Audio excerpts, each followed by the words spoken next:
jotka ovat tehneet Suomen ennätyksen tietyssä.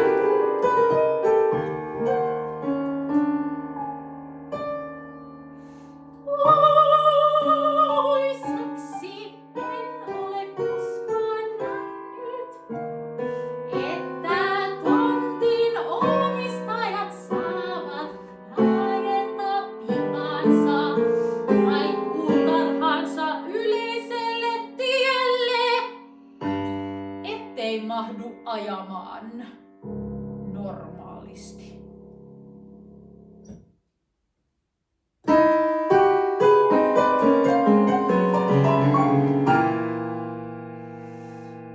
Itselläni on vaivaa, minkä korjaaminen vaatii.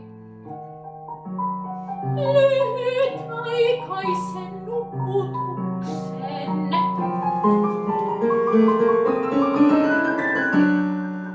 Mikäli tämä toimenpide minulle vielä joudutaan tekemään, haluaisin valita rauhansairaalan.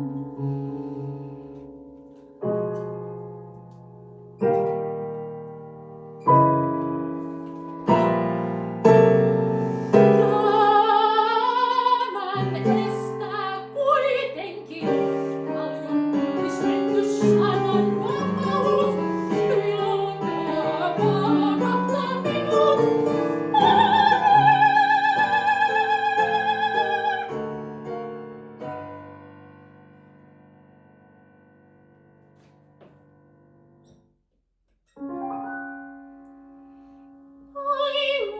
Toimenpiteen jälkeen en voi käyttää omaa autoa, joten vaihtoehdoksi jää ambulanssikyyditys.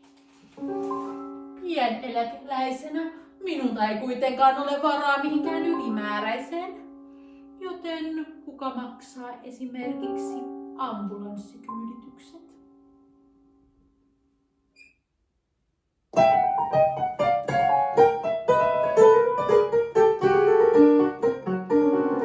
Aika kivaa!